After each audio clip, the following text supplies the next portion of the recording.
Lovely. So, hello, everybody, and welcome to tonight's meditation class.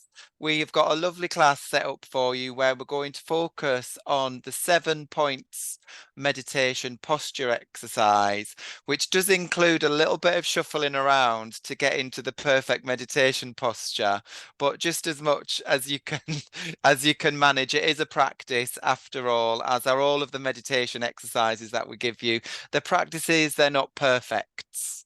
And we will have just some lovely sharing as well at some point during the session. So I'm Neil, and I'm the meditation teacher for the Northern College of Clinical Hypnotherapy.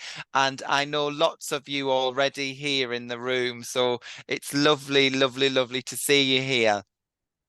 We're going to be rolling out a meditation teachers program in October, and this lesson is one of the many lessons that comes in the resources from that program. So I've been meditating for 6 years, which really isn't a long time. I know that there are lifetimes and lifetimes of meditation practices that people have had. So I'm really, really happy for anyone to share any extra knowledge or wisdom that they have on what I'm going to share with you tonight.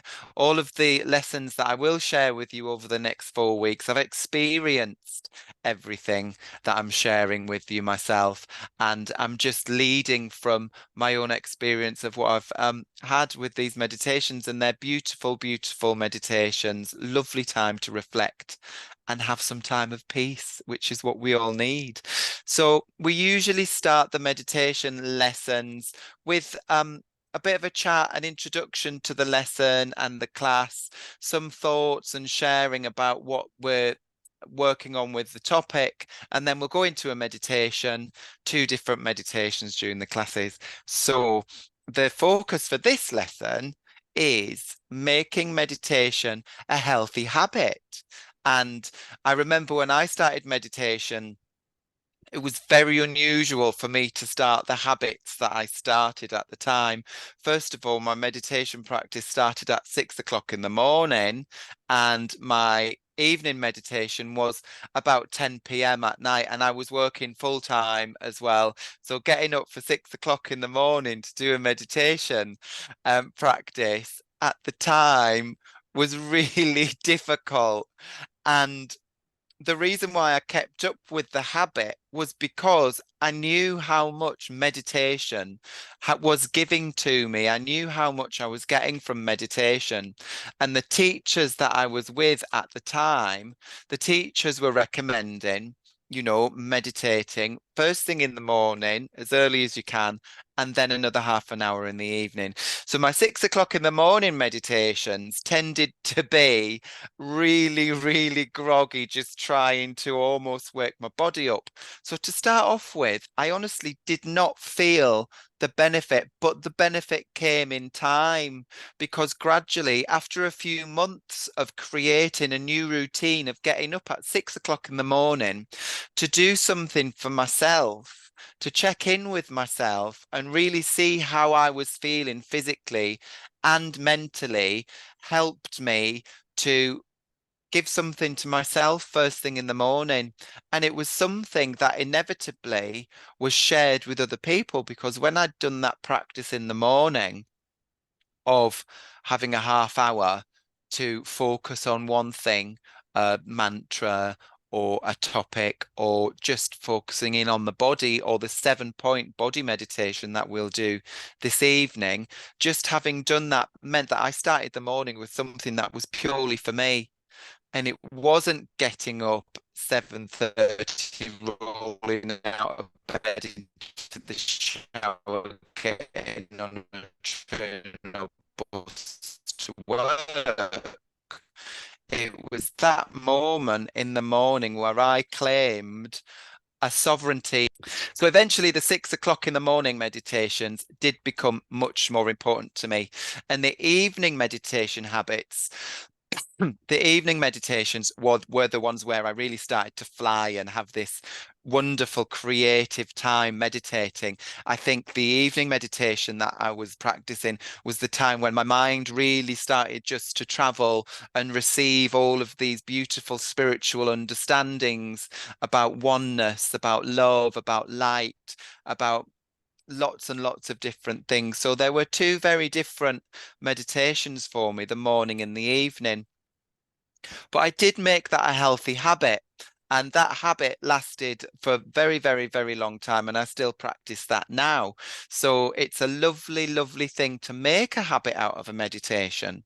And one of the most important things that we were taught when we were meditating was to create the same space at the same time to do it. So I had a lovely time creating an altar, a special place to practice my meditation. So that included somewhere nice to sit. I'd be sitting in the same place each time I went to meditate. I'd create a lovely altar, which would include something to focus my attention on. So sometimes that was just a candle flame. Sometimes it could have been some shapes or some pictures or some flowers, always something special and natural to focus my attention on. And that became the habit because I'd made a special place. It became a sacred place for meditation. So who has any meditation habits so far? Has anybody got any habits that they want to share in the chat, or to unmute yourself and just let's hear your habit? Hi. Hello, Helen. I usually do about 20 minutes meditation in the morning, but not first thing. It's usually after I've had my breakfast and when there's a space between that and something else that I'm doing. And mostly at the moment, I'm sort of sitting in the stillness and silence for about 20 minutes. Sometimes it's easier than others. Some days it's easier than others. And that's it, isn't it? Because it's a practice. It's always going to be a meditation practice. And that's the purpose of being human. I think everything is slightly imperfect because we're humans. If everything that we did was perfect, we would hardly exist. And so when we do our practice, everything is right because everything is there in the habits. And often we point out many habits that we've got that are bad habits, but we forget to label the healthy habits. So just while I'm talking here, take some time just to reflect on the good habits that you have for yourself. For example, when we're children, brushing our teeth doesn't seem like it's such an important thing. But when we become adults, we understand that brushing our teeth saves us thousands of pounds in dental bills. So creating your meditation practice every day may not show immediate benefits, but in the long run, you will understand what the benefits are of making that regular time, regular space, and regular practice. And also by consistently becoming mindful and being in the present moment, knowing that that's your time for meditation and that's your place for meditation, you actually do evoke a relaxation response. So just by preparing yourself to go into your relaxing space, your body is already beginning to find itself in a relaxed activity because the mind starts to release the feeling of being in that meditation space. And after all, what we do remember of events and times is the sensations that we have and the feelings that we have. And in some practices, having a physical location isn't always necessary. In some practices, just closing your eyes and visualizing that space that you go to regularly is enough to bring around the sensation of the meditation that you're looking for. So it has been discovered and recorded that practicing meditation regularly has cumulative effects, and we can evoke this response through meditation. So we'll go into our 7-point posture meditation. And I'll invite you to practice this meditation or have an awareness of it daily. So if you do have a daily practice, then just having a brief focus on what this meditation is in your day-to-day practice is going to be really good. And if it's for however you like to connect to your sacred space, so it may be that when you are preparing to join with spirit, to join with your higher self, to join with your inner worlds, or to join with simply your own relaxation, it's good to clock through these 7 positions in the meditation. So this meditation is almost like a body scan, and it's a Buddhist meditation, so it does come from Buddhist teachings. And there are many meditations on the body that you can practice, but this Buddhist practice helps to get good at the meditation posture while becoming mindful of the body. So it's a 7-point check-in to allow your body to be in a perfect position, perfect balanced position for the meditation to happen naturally. So the first thing is to have your body and mind and understanding that they're interrelated. So a calm body that sits well will help to calm the mind. And focusing the mind on the body encourages healing. So just scanning the body regularly, searching for areas where you're holding tension and releasing it is great for your well-being. We often forget that we can do that, and it's our right and our sovereign right to be able to just take a moment, sit back and check through our body to release those points of tension, so that we can re-engage with whatever activity we've got in front of us. So the 7-point meditation posture has been practiced for hundreds of years and places attention on 7 key areas. And it's a great exercise in mindfulness and concentration. So the first point is the legs. Now, there are several positions depending on flexibility. So we recommend to have cushions or a meditation bench, which is like, you can Google them if you wanted to get one. It's like it's a piece of wood with 2 legs, and you put the bottom of your legs or your calves and your ankles underneath the meditation bench, and you sit on the wooden bit. It's all to keep the spine erect and the spine really nicely aligned, as naturally shaped as it should be. And it's important to remember that a natural shape is what we're looking for, because we all come in different shapes of sizes with our spines. And it could be that a natural shape for your body isn't necessarily what somebody else's natural shape would be, because everybody's spine has a different curvature.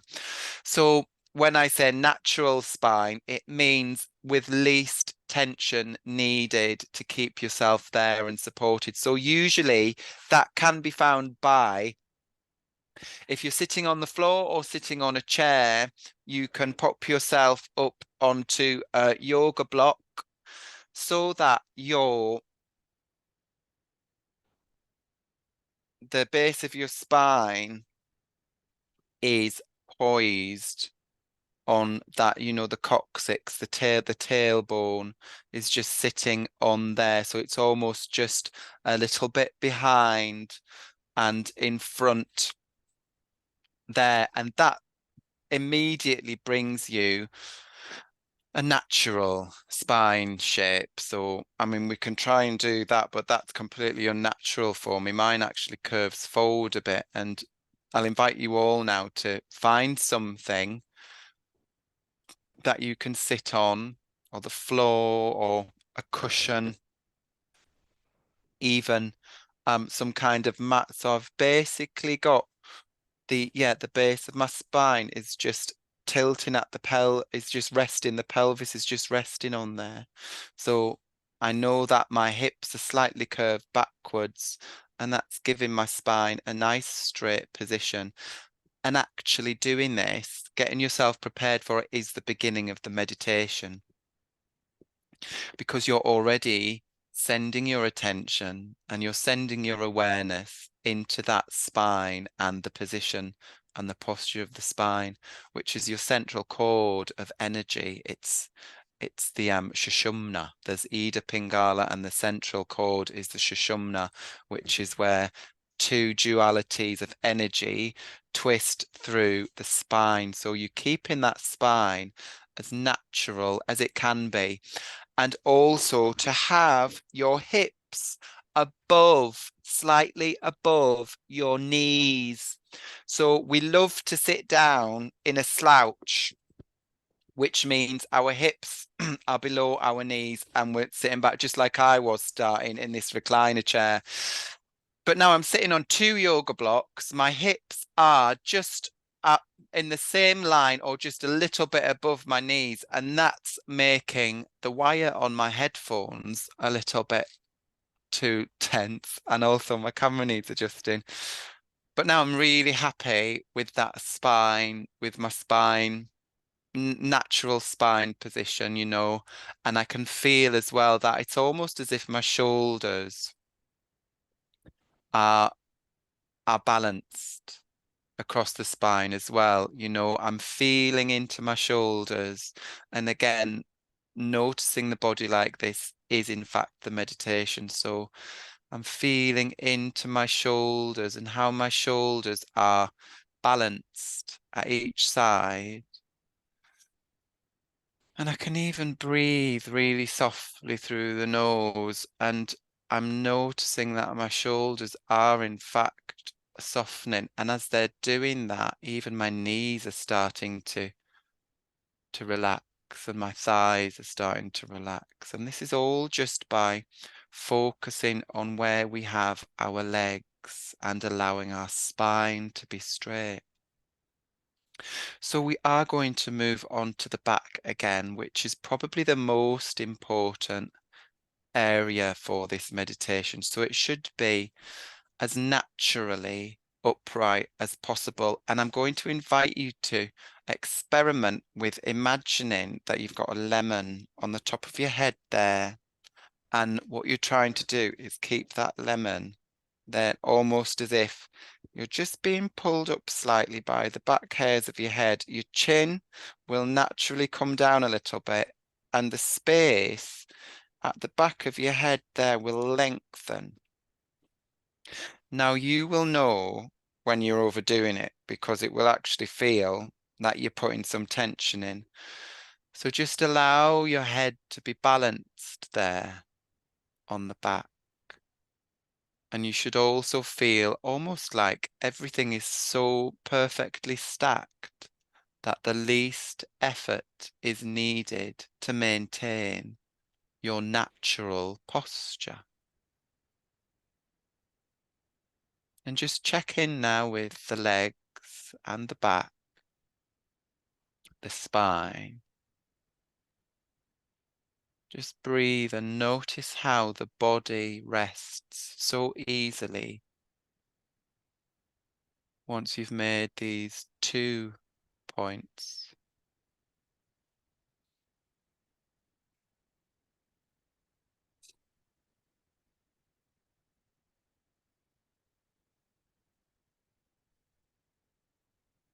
And then we'll move on to the hands. So there's several positions that you can have with your hands.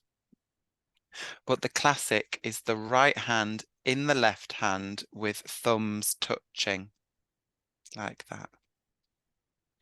Arms away from the body a little bit, just so that your shoulders can remain relaxed. And so that your shoulders again are balanced. Your hands resting on your lap. Your neck is free, yet also balanced. So with your neck, you could sort of like give a head wobble, and you know that your spine is in the perfect position. And you'll be feeling how your body is. You'll be noticing how energy is moving up and down the spine, and also how much lighter you're feeling. And if you do feel like you want to close your eyes during this, then you can close your eyes. There's also another invitation, which is just to have your eyes very, very slightly apart. And I was taught that this is called the lion's gaze.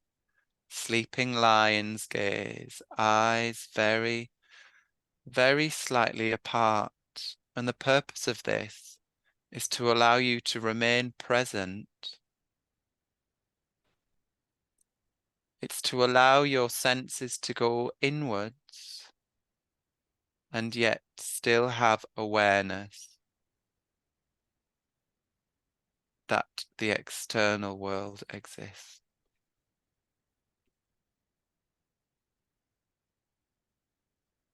And so we'll move to the head again. As I've already mentioned, the crown of the head would be pointing up to the sky, and the chin does tuck down just a tiny bit, but not so much as you would feel that the stack that you've created is going to topple.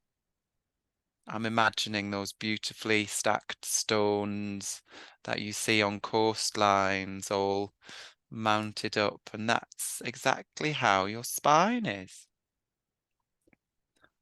Your spine, your legs, your head, your neck, the shoulders, the hands, everything perfectly rested.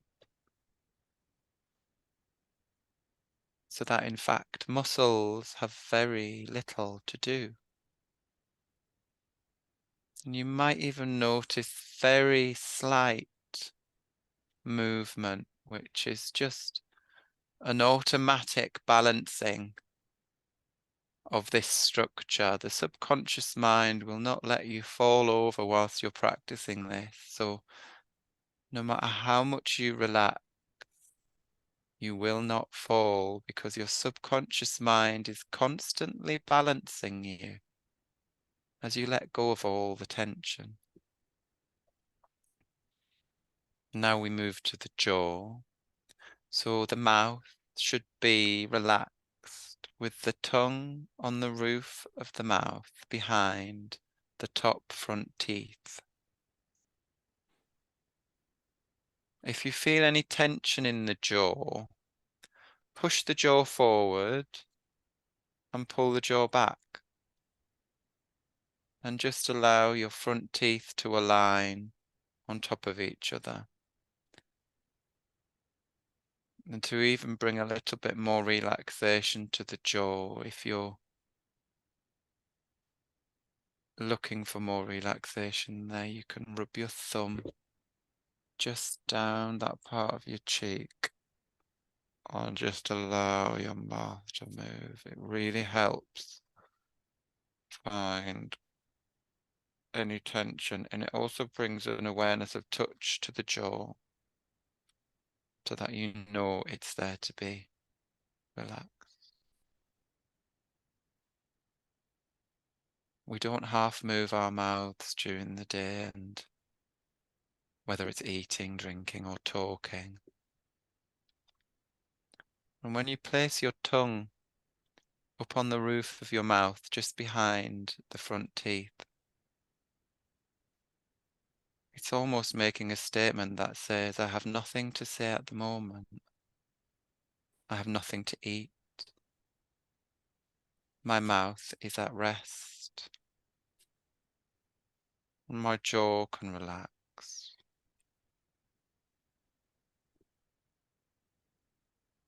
And then the eyes, we recommend, like I say, keeping them open just a slight amount. This allows the consciousness to just remain present, because there's often times if we close our eyes, we can sink so deeply into ourselves that we lose our presence And in this meditation, the purpose is not to lose your presence, but to find your presence.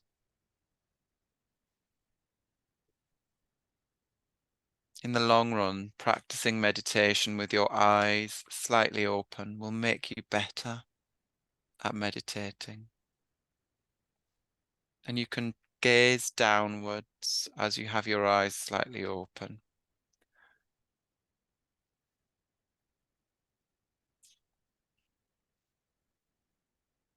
And we'll run back through those points. I'll play a little bit of music for us as we do that.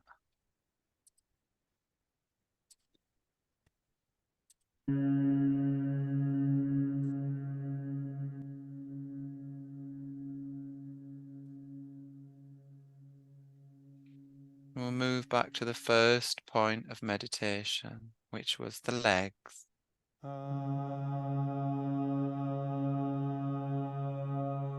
Noticing how having our hips in line with or just above our knees allows the hips to relax, and in turn allows our spine to take a natural, relaxed and upright position.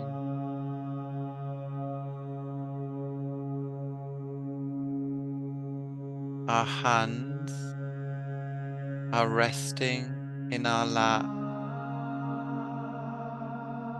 and this is allowing our arms to relax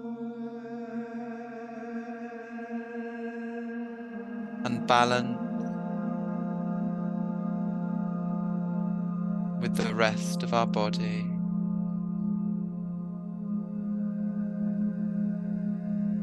And as our arms are relaxing into our shoulders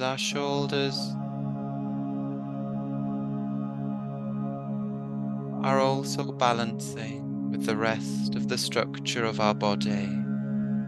The body is balancing itself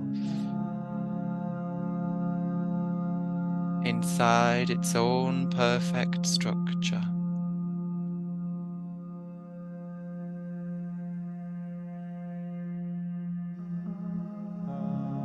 The back is upright and natural and balanced.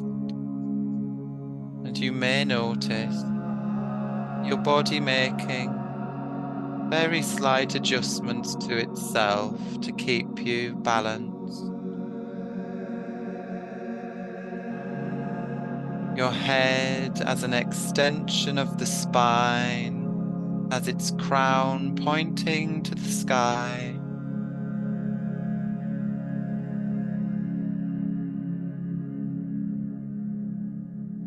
Your jaw is relaxed, with the tongue on the roof of the mouth, just behind the top front teeth. Your eyes are slightly open, ever so slightly open, so that you are present and aware of this perfect balance that your body has achieved within itself.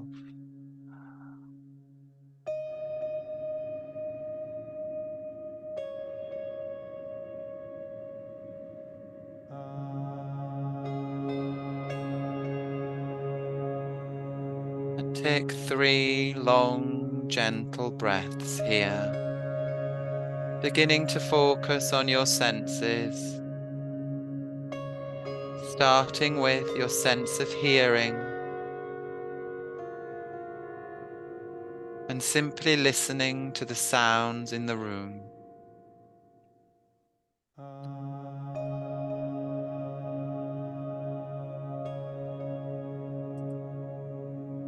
Having an awareness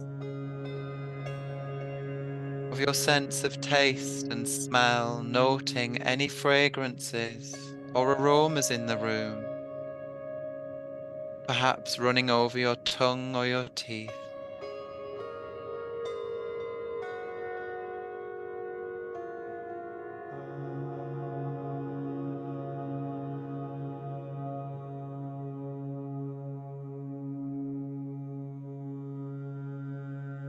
noticing your sense of touch and feeling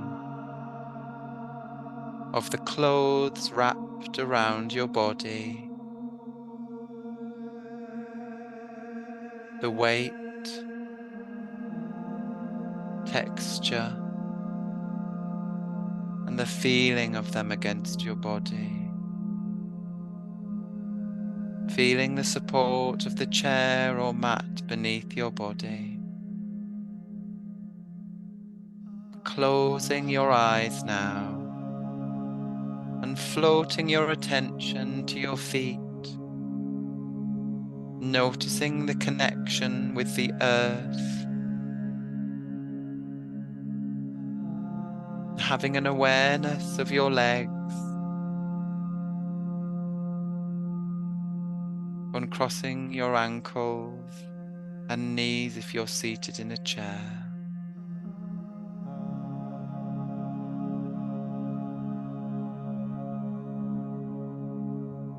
Tilting your pelvis forward slightly to lengthen through your spine and to allow a neutral spine alignment to support your body for your meditation practice today. Allowing your arms to hang loosely at the sides of your body, dropping your shoulders a little more, placing your hands in your lap with palms held open, facing up, right hand over your left, with your thumbs touching softly to signify balance in your life and your practice. Tucking your chin slightly, unclenching your jaw and focusing your internal gaze to a space within, either in the middle of your brow or in the heart space, whichever feels natural and comfortable to you.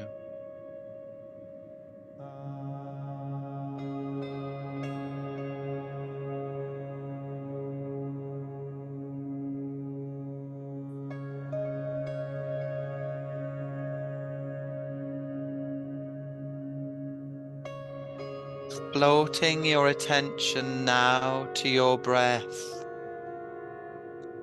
with a curious awareness of the gentle inhalation and exhalation,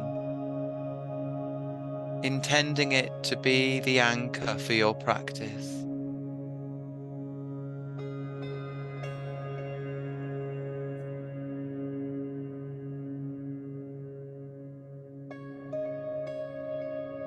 Should your mind begin to wander, gently bring it back to your breath, your anchor, and continue to watch each breath as it enters and leaves your body.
And very slowly and gently, starting to bring your awareness back into the room, and yet remaining with this sensation, this feeling.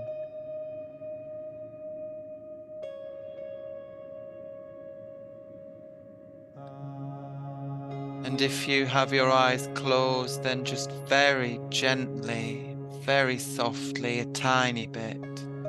Just open your eyes a tiny bit, yet remaining with this sensation that you have brought around yourself.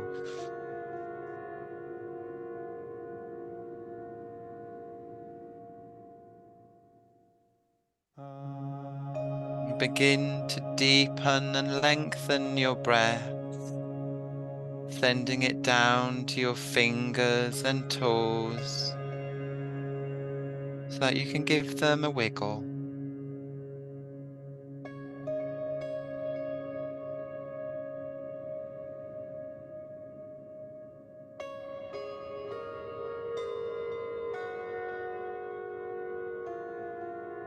And go back through those 7 points and just notice how everything is there now.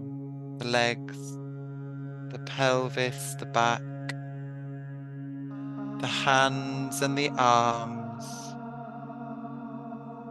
the head, the mouth, and the eyes. And when you're ready,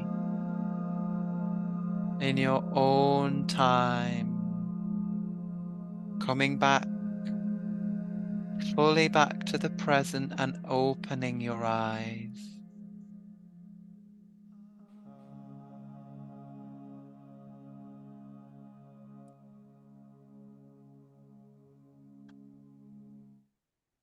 There we go. Now then, let me go back to my lesson plan. Questions, sharing, anything that you noticed, particularly about your regular practice and how that might have been a little bit different from having gone through the 7 points. I think taking the time to get in that position really did make a difference to me. And I don't use music normally. That was lovely what you used there. That was fab. That's what one of the tracks that you get with the teacher's course as well. I know Helen will know that track already because I play it all the time. It's one that I recorded.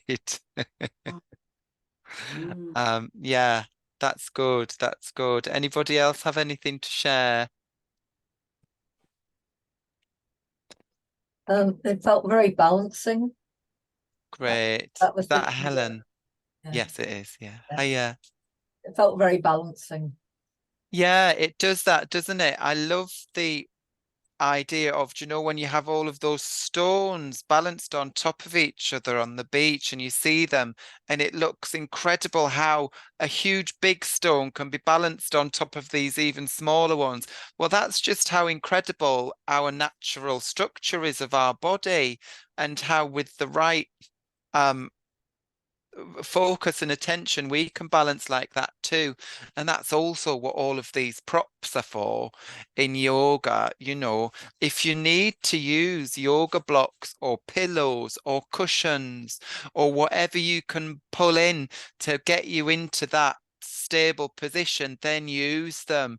I mean, you know, when I trained in yin yoga, it's like bolsters, cushions, blocks, I've got everything all over the place just so that I can remain mindfully in one position and sit there for 5 minutes, and you get the benefit out of it. So don't be too worried if you need to use a lot of things, particularly if you start cross-legged sitting. Sometimes it's good to put a block under each of your knees if you want to get yourself into sitting cross-legged on the floor, but you find perhaps the hips aren't mobile enough yet. Then you can actually keep them up with yoga blocks or cushions. Yeah, lovely. So, does anybody else want to share anything before I stop recording, and then we can have a few minutes chat if you like? Lovely. There we go. Just having a cough. So really wonderful. Thank you. Thanks, Bea.